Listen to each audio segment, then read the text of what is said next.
Of the other options for me, Seraphine is it really feels like you get to the situation where you're like, okay, what makes our team come better, and you go through the list and you're like, well, all of these suck, so might as well pivot into something a little bit more crazy or rough time against Enchanter supports. I wouldn't be surprised to see this pressure continue from Yike, though, is actually he's going to be engaged on. They're converging. LeBron flashes for this because he wants that concussive blows, and he's going to find it onto Yike. He takes damage, though, in the meantime, but you can see mid lane is fighting out on the back while Yike tries to kite around Hansama, flashes out as LeBron becomes first blood. Ice goes on in and wants to go to melee range, but Caps is there first. Nuke doesn't want to fight anymore, Sheo doesn't want to fight anymore, and G2's early game off with a bang. They had double pushing lanes. They have stronger lanes at the moment, but Aiden should be able to get these Void Grubs for himself because he knows Sheo more than likely he's on this bottom side. Caps just traded off. A constant push here from Caps as you'd expect. Good phosphorus bomb, but Satchel Charge is also doing work. There's a full commit though. The flash away is a bait to play. Caps back. Cross map of objectives.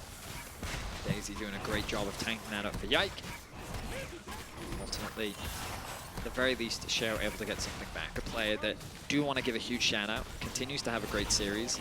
I think one of the biggest strengths of BDS is him returning to the tanks. And I want to say that we have seen great carry performances from him throughout the summer split. Yeah. And I don't think that his performance on those champions is kind of set to fight them though. Blade of the Ruin King secured for mid lane. Iceborne Gauntlet as well. Already started. The arrow kicks us off. It's into the Brom, but he blocks the damage. The counter engage from Sheo is there. Now for the Seraphine ult, we sing a song, but it's into Lebrov. Again, Caps wants the kill on him, so he jumps on in, but Lebrov, with his final breath, baits him through. Ice gets over the wall and starts battering away. Caps lucky to be alive, as well as we got blinking health bars, but Hansama is now controlling the fight. He dodges the Mystic Shot from Ice. He dodges the rest of the fight from BDS, and G2 dodge themselves what feels like a point of power as they win this fight, equalizing 7-0. It's a 4-0 fight in favor of G2. It may even turn to 5 as Broken Blade has found Adam, the shield, the Braum, the flash. Adam close to dying himself, but he presses W. Lebrov gets the kill.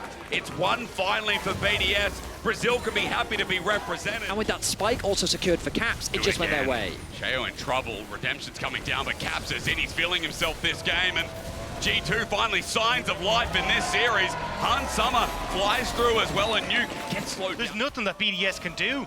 G2 consistently showing up and finding those moments to pick them off. They thought it was going to be a trade before the Rift Herald on top side, but G2 just going to take Dragon. And I mean, just based on how they're executing the draft, this game looks very favorable for G2.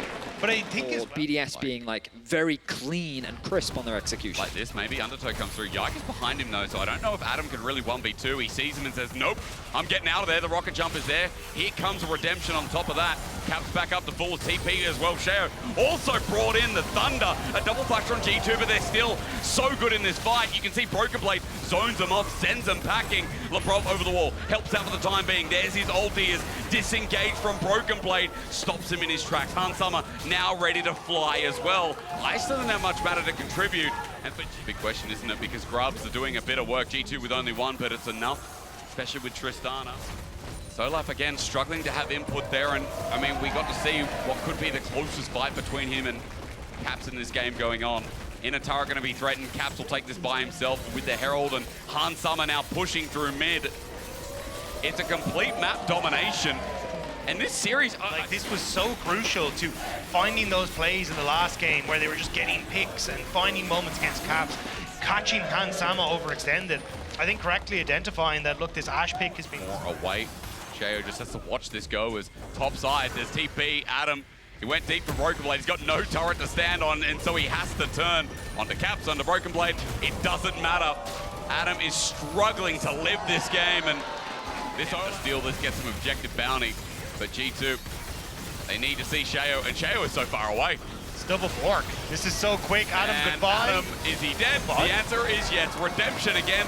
Let's heal up part 2. Electric Boogaloo. HP dropping to about 4.5k. Sheo looking for a potential steal. The only way to get back in the game, isn't it? As G2 just go over for the attempt anyway, and Nuke is going to get altered, and he's dead. Broken Blade takes care of business. Hansama is keeping the Baron well entertained as Sheo gets exploded. G2 back in form in this series. This is still rounding out as clean as you'd like. It's on BDS's base. There's very little that BDS can really do. Bottom tower going to go down. Nuke going to take up his regular spot. Split push on the side. Actually, going to try and come across the mid because they see caps, but I don't really think there is much that you can do here because you've got several members of BDS on top side, so they just lose the inhibitor. Broken Blade under turret cares not. I mean, look at the shielding. He walks through, walks back in. He's like, hang on a minute. We're still fine. He tanked turret for the whole transaction. Inhib drops with it too, and BDS just don't know what to do. As Vedi has already said, it does feel like their options have been limited. We've gone from game 1 where BDS can chill and let their comp do the talking to game 3. It's like getting a fully well done steak when you ordered medium rare. You're not going to eat it, you're just going to go home. I mean, it very likely looks like a game for Hans Sama. Gets very low, but he's back up nice and healthy. The Kazate sets up the play. That's one member gone. 27 minutes in, G2's looking to bring us to game 4. It's 12-1, it's 3 dragons to 0. It is a gold lead unsurmountable. It is G2 who've risen to the occasion, woken up to the series, and finally we get to see the power of these individual members. Cap spaces are back, and BDS in this game have been shut up. We got a series on our hands, boys. It just depends how far G2 can push it.